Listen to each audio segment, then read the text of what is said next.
नमस्कार दर्शक बंधु शुभ सकाळ। आज हेउची जनवरी मास 16 तारिख मंगलवार। आज मु आपनक पई ओडिशा एवं देश विदेशर किछि गुरुत्वपूर्ण खबर गुड़िक नहीं करी आसीची। तेबे दर्शक बंधु भिडियोटी को शेष पर्यंत देखंतु एवं चैनल ले प्रथम थर करी आस्तिले दयाकरी चैनल टी को एबे ही सब्सक्राइब करी पाखे रहिता बेल आइकन को ऑन कर रखितांतु जाद्वारा आपण आम वीडियो प्रथमे देखि परिबे। तेबे चलंतु डे नकरी नजर पकाइबा आजिर प्रथम खबर उपरे। आसंता काली अर्थात जनवरी 17 तारिख को सरकारी छुट्टी घोषणा करा जायछि। छुट्टी घोषणा करिसेंती राज्य सरकार। श्रीमंदिर परिक्रमा प्रकल्प पई राज्यर समस्त कार्यालय एवं स्कूल कॉलेज बंद रहिबो बोली घोषणा करिसेंती मुख्यमंत्री नवीन पट्टनायक। एबे चलंतु नजर पकाइबा परवर्ती खबर उपरे। प्रधानमंत्री आवास योजना रे ग्रामांचल 1 लाख लोकों को प्रधानमंत्री नरेंद्र मोदी प्रथम किस्ती जारी करछंती। गत वर्ष मोदी सरकार पीएम जन्मन योजना शुभारंभ करथिले। तेबे 1 लाख हिताधिकारी को प्रधानमंत्री प्रथम किस्ती टंका प्रदान करछंती। जेउ माने प्रधानमंत्री आवास योजना रे अधीन रे आसुथिबे से माने यार फायदा उठेइबे। पीएम जन्मन योजना अधीन रे 4 लाख लोकों को पक्का घर प्रदान करा जिवो। एथि पई प्रति घर पई 2,39,000 टंका लेखाएं खर्च हेबो। एबे चलंतु नजर पकाई नेबा परवर्ती खबर उपरे। राज्य में पुणी बढ़िला शीतर प्रकोप। प्रबल शीत पई जनजीवन अस्तव्यस्त होईची। 10टी सहर राति तापमात्रा 10 डिग्री तले रही। सबुठारु ठंडा सहर सुंदरगढ़ होईची। तेबे आसंता 2 दिन मध्य पागरे परिवर्तन आसिबो। आसंता काली एवं 18 तारिख में स्वल्परू मध्यम धरणर वर्षा होई पारे बोली पाणीपाग विभाग पूर्वानुमान करछंती। एबे चलंतु नजर पकाई नेबा परवर्ती खबर उपरे। निर्वाचन पूर्व मोदी सरकार कर्मचारी मानक 2टी बड़ फायदा देबे। निर्वाचन पूर्व जनवरी जून अवधि पई सरकार केंद्र कर्मचारी मानकर महंगा भत्ता वृद्धि करि पारंती। प्रतिवर्ष केंद्र सरकार जनवरी जून पर्यंत 6 मास पई कर्मचारी को बड़ उपहार देइथांती। एहा फଳରେ 48 लाख रु अधिक केंद्र कर्मचारी माने उपकृत होइथांती एवं पूर्वर बाकी थिबा बळका डीए को कर्मचारी माने दीर्घदिन होला दाबी करथिले। एहाको मध्ये से पूरण करिवे। एबे चलंतु नजर पकाई नेबा परवर्ती खबर उपरे। मागणारे स्मार्टफोन देबे सरकार।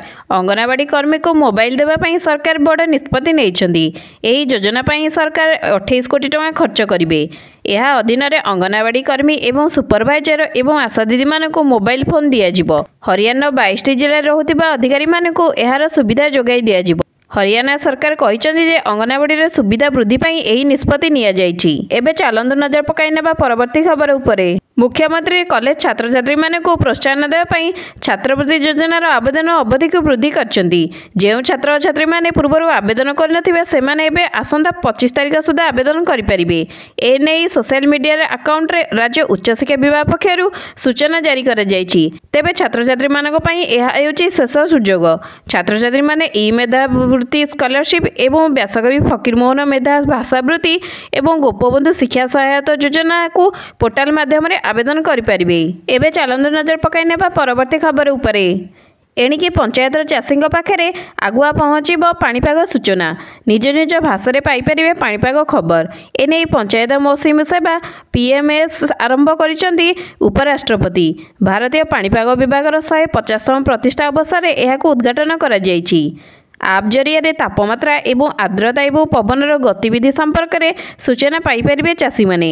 यह द्वारा चाषी मैंने अनेक लाभवान हो पारे बोली लक्ष्य रखिंट आईएमडी डीजी मृत्युंजय महापात्र। एबे चलंतु नजर पकाई नेबा परवर्ती खबर उपरे।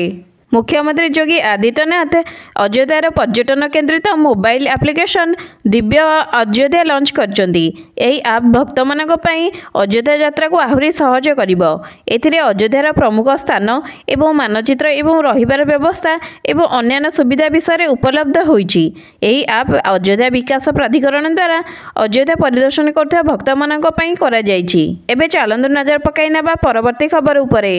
प्रथमରୁ अष्टम श्रेणीर वार्षिक परीक्षा आसंता मार्च 15 तारिख 20 तारिख पर्यंत चलिबो। एथिपाई ओडिशा विद्यालय शिक्षा कार्यक्रम प्रस्तुति आरंभ करिछि। एही समय मध्य परीक्षा करिबा पई योजना रहितबा समस्त जिला अधिकारी माननकु अवगत करा जायछि। परीक्षा पर 21 तारिख रु 27 तारिख रे खाता देखा जिवो एवं 30 तारिख रे परीक्षार रिजल्ट बाहरिबो। एबे चलंतु नजर पकाई नेबा परवर्ती खबर उपरे। ଜଗନ୍ନାଥଙ୍କ ପାଇଁ ଚାଲିଛି ଯଜ୍ଞ। ବେଦ ମନ୍ତ୍ରପାଠରେ ପ୍ରକମ୍ପିତ ହେଉଛି ବଡ଼ଦାଣ୍ଡ। ଚାରିଦ୍ୱାରରେ ବେଦପାଠ କରୁଛନ୍ତି 60 ଜଣ ବ୍ରାହ୍ମଣ। ଆଜି ଶ୍ରୀମନ୍ଦିର ପରିକାର ପ୍ରକଳ୍ପର ଉଦ୍ଘାଟନ ହେବ। ଏହାକୁ ଭବ୍ୟ ଏବଂ ଆକର୍ଷଣ ଆଉ ବିସ୍ମରଣୀୟ କରିବା ପାଇଁ ରାଜ୍ୟ ସରକାର ଏବଂ ପୁରୀ ପ୍ରଶାସନ ପକ୍ଷରୁ ବ୍ୟାପକ ପ୍ରସ୍ତୁତି କରାଯାଇଛି। ଏବେ ଚାଲନ୍ତୁ ନଜର ପକାଇ ନେବା ପରବର୍ତ୍ତୀ ଖବର ଉପରେ। ଆଜି ଭାରତୀୟ ପାଣିପାଗ ବିଭାଗକୁ 150 ବର୍ଷ ପୂରିଛି। 1875 ମସିହା ଜାନୁଆରୀ 15 ତାରିଖରେ ପ୍ରତିଷ୍ଠା ହୋଇଥିଲା ଭାରତୀୟ ପାଣିପାଗ ବିଭାଗ। ଏହି 150 ବର୍ଷ ଭିତରେ ବିଭିନ୍ନ ସମୟରେ ପାଣିପାଗର ପ୍ରାକ୍ ସୂଚନା ଦେଇ ଚାଲିଛି IMD। ଓଡ଼ିଶା ପରି ଏକ ବାତ୍ୟା ପ୍ରବଣ ରାଜ୍ୟ ନିକଟରେ ଫନି, ହୁଡ଼ୁହୁଡ଼, ଫାଇଲିନ୍ ପରି ବାତ୍ୟା ଦେଖିଛି। ହେଲେ ପାଣିପାଗ ବିଭାଗର ସଠିକ୍ ଆକଳନ ପାଇଁ ପ୍ରଳୟଙ୍କାଳୀ ବାତ୍ୟାର ମୁକାବିଲା କରାଯାଇଛି। ସବୁଠାରୁ ବଡ଼ କଥା ହେଉଛି ଯେ ଏବେ ଭାରତୀୟ ପାଣିପାଗ ବିଭାଗର ମହାନିର୍ଦ୍ଦେଶକ ଅଛନ୍ତି ଜଣେ ଓଡ଼ିଆ। ସେ ହେଉଛନ୍ତି ମୃତ୍ୟୁଞ୍ଜୟ ମହାପାତ୍ର। ଏବେ ଚାଲନ୍ତୁ ନଜର ପକାଇ ନେବା ପରବର୍ତ୍ତୀ ଖବର ଉପରେ। ପ୍ରଥମେ ପ୍ରଧାନମନ୍ତ୍ରୀଙ୍କୁ ବିରୋଧ ମନ୍ତବ୍ୟ ଏବଂ ପରେ ଭାରତକୁ ସମାଲୋଚନା କରି ମାଳଦ୍ୱୀପ ବର୍ତ୍ତମାନ ଭାରତକୁ ନାଲି ଆଖି ଦେଖାଇଛି।